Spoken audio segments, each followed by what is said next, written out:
क्या आप बता सकते हो पहले मुर्गी आई कि अंडा? बड़ा मुश्किल हुआ पड़ा था पहले तो, आजकल पता नहीं हल हो गया हो तो। अगर अंडा आया पहले तो मुर्गी कैसे आई? मतलब मुर्गी के बिना अंडा आया किधर से? और मुर्गी आई तो अंडे के बिना मुर्गी पैदा हुई किधर से? तो गड़बड़ हुई पड़ी है ना। कई कहते नहीं, एक बार एक साइंटिस्ट आ गए, कहते नहीं गुरुजी मानो ना मानो, बंदर से बिगड़ बिगड़ के ही आदमी बना है। फिर थोड़ी देर बाद कहता नहीं, कुछ देर बाद फिर आए, कहते नहीं कोई कपी है। अब एक तीसरा पकड़ा हुआ है। बुरा ना मानना साइंटिस्ट हो, कोई भी वैज्ञानिक सज्जन सुन रहा हो, हम तो सीधे से हैं, बिल्कुल सिंपल। कुछ ज्यादा बहुत पढ़ाई भी नहीं करी दुनियावी, लेकिन रुचि आपको बता दी। सो कहने का मतलब कि आप एक छोटा सा वो कपी जो है या जो बंदर है उसका एक बच्चा ले आइए, अपनी तमाम जायदाद उसके नाम करवा दीजिए, और आप वेट कीजिए, इंतजार कीजिए, कभी तो वो आदमी बनेगा। आपके अकॉर्डिंग तो बनना चाहिए। कहते ना ना, तब टेम्परेचर ऐसा था, वो बदलता गया टेम्परेचर। तो आज आप इसके लायक हैं, एक हॉल में बिल्कुल वैसा टेम्परेचर, 5-7 हॉल में, 5-7 कमरों में वैसा टेम्परेचर क्रिएट कर सकते हैं आप। तो वैसा क्रिएट करके हमें एक बंदर का बच्चा आदमी बनाता दिखा दो, तो हम मान लेंगे वाकई ही हमारे पूर्वज बंदर हैं।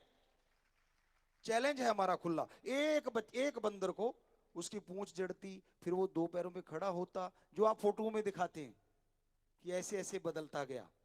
कहते जी बड़ा टाइम लगा। आप क्रिएट कर सकते हैं, टाइम में मौसम ही चेंज हुआ होगा। बदलाव आने के लिए मौसम काफी हद तक जिम्मेवार है, हमारे हमारे हिसाब से। बाकी साइंटिस्ट तो पता नहीं क्या क्या बताएंगे, वो उनको पता है क्योंकि उन्होंने रिसर्च किया होगा। लेकिन आज तक ऐसा नहीं हुआ। हम बता सकते हैं, हमारे धर्म में क्लियर कट लिखा हुआ है कि ये जो मुर्गी अंडे वाली बात है, ये तो बहुत पहले से समझाई हुई है कि भगवान ने बुत बनाए, शरीरों को खुद बनाया, और 5 तत्व से बने हुए हैं, पृथ्वी, पानी, अग्नि, वायु और आकाश। ये सब बनाए गए, और फिर कैसे उन्होंने इसमें आत्मा रूह को भरा, तो बुत बन गए, शरीर बन गए। अब आगे प्रक्रिया शुरू हो गई, और बाकी आगे उनकी जनसंख्या बढ़ती चली गई। ये धर्मों का सिंपल सा साधा। हमारे इंसानों के बारे में भी साफ लिखा है कि ब्रह्मा जी से ही उत्पत्ति हुई है। अब हिंदू धर्म में कहे तो सभ्य मनु और शतरूपा, इस्लाम धर्म में आदम और हव्वा, और उसमें शायद ईव और एड, एडम, ईव और एडम बोलते हैं। तो ऐसे ही हर धर्म में ये चीज लिखी हुई मिलती है कि उत्पत्ति ऐसे हुई। अगर ऐसे नहीं हुई तो बंदर से तो नहीं हम मान सकते, सवाल पैदा ही नहीं होता। ना आपके कपी से माने, पशु से आदमी बन ही नहीं सकता, सवाल ही पैदा नहीं।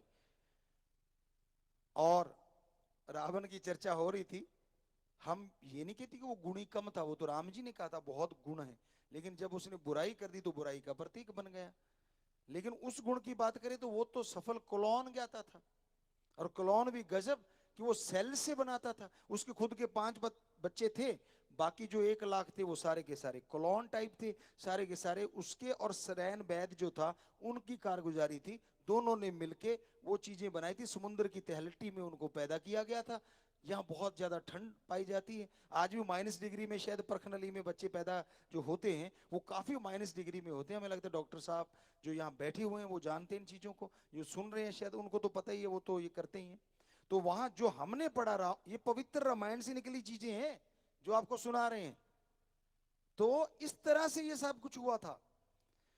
तो भाई हम फिर वहीं पे आ जाते हैं, लास्ट में आपको समझाने के लिए कि जो एक मनुष्य को इतना दिमाग दे सकता है, जो एक इंसान को इतना ख्याल दे सकता है, वो उसको अहंकार आया तो अहंकार में मारा गया। तो आपके पास तो थोड़ी थोड़ी ज्ञान होता है, थोड़ी थोड़ी पदवियां होती हैं, आप किस बात का अहंकार करते हैं? उसके बाद इतना कुछ एटम परमाणु उसके साधे हुए थे, कंधे पे टंगे रहते थे। जिसके पास इतना कुछ था, वो उसका हश्र क्या हुआ? आज उसके पुतले